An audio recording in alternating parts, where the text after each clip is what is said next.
Good morning. I've been reading a book by Walter Isaacson entitled Leonardo Da Vinci. It's a biography about this incredible man who lived in the late 1400s, the early 1500s. I was wanting to prepare myself for being able to see lots of his works of art while we go on our trip, ultimately to Italy and to Oberammergau next year, to see the Passion Play.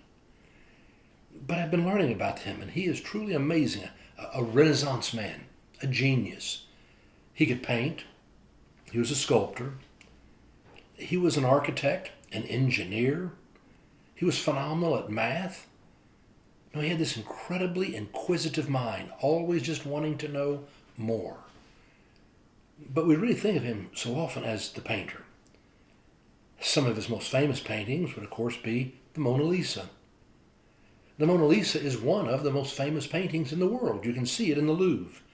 In fact, it is said that when you go look at all the different masterpieces in the Louvre, the most visited piece of art that they have in that museum is usually the Mona Lisa. But he also painted an incredible work of art, The Last Supper. Remember, it was painted in Milan. And you have to get a reservation months in advance for your 15 minutes to be able to go in on a certain day and to see the Last Supper. Now, he painted these unbelievable paintings, and they are such masterpieces. But when I got to learning about him, what I discovered was he did not leave just a number of wonderful pieces of art.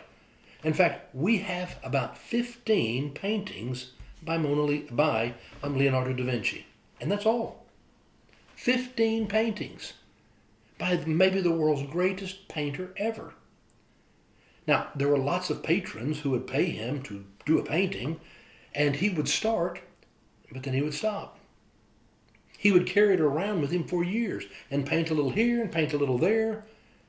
And they would become so impatient. We paid you for this. We want our painting.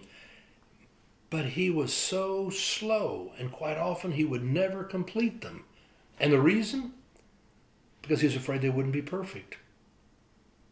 He was so great, and he wanted them to be so amazing that sometimes he just couldn't finish them because he was afraid they wouldn't be perfect. I think of how often in life we miss such great joy because we fail to do things because we're afraid we won't be perfect.